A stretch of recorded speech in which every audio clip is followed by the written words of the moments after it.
मरने से कुछ मिनट पहले मौत का फरिश्ता आकर उस मरने वाले इंसान को मुबारकबाद पेश करता है। और कुछ लोगों के साथ ऐसा सुलूक फरिश्ते करते हैं कि जिसको देखकर उस मरने वाले इंसान की आंखें फटी की फटी रह जाती हैं। आका अलैहिस्सलातु वस्सलाम ने इरशाद फरमाया कि अगर जब फरिश्ते किसी नेक इंसान के पास नेक इंसान की रूह को लेने के लिए आते हैं तो उसको आके सलाम करते हैं।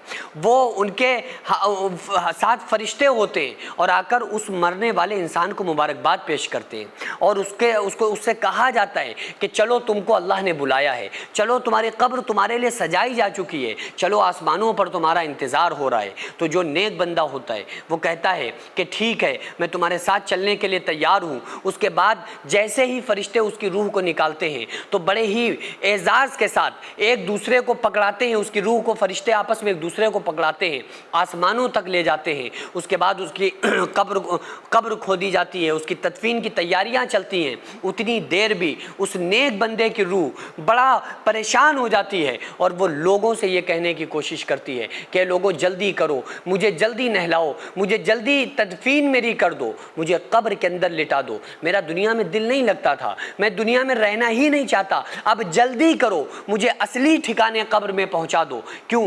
क्योंकि उसको ये कहा जा चुका होता है कि तुम्हारे लिए कब्र को सजाया जा चुका है, तुम्हारी कब्र खुशबू से महक रही है, तुम्हारी कब्र तुम्हारा इंतज़ार कर रही है। लेकिन जब वहीं कोई गुनाहगार बंदा होता है, जब कोई बेनमाजी फासिक फाजिर इंसान होता है तो मौत का फरिश्ता आकर उसको कहता है कि तुमने बहुत बुरी ज़िंदगी गुजारी, तुमने अपनी ज़िंदगी में अल्लाह उसके रसूल को नाराज़ कर दिया, हालांकि तुम्हें पैदा किया गया था अपनी इबादत के लिए। अल्लाह फरमाता है वमा खलक़तुल जिन्न वल इंसा इल्ला लियअबुदून, कि मैंने जिन्नात और इंसान को इसलिए पैदा किया कि मेरी इबादत करें। तो तुम्हें इबादत के लिए पैदा किया गया था, लेकिन तुमने झूठ बोला, मकर किया, गुनाह किए, अल्लाह उसके रसूल को नाराज़ कर दिया।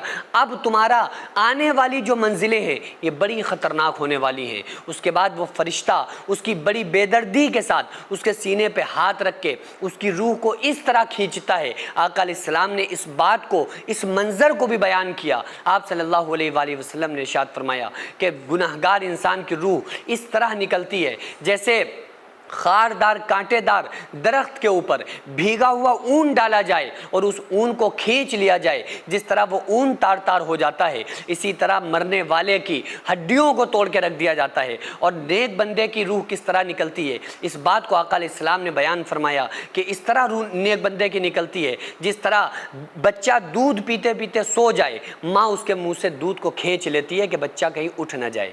इस तरह रूह निकलती है जिस तरह गुंदे हुए आटे में से बाल निकाल लिया जाता है।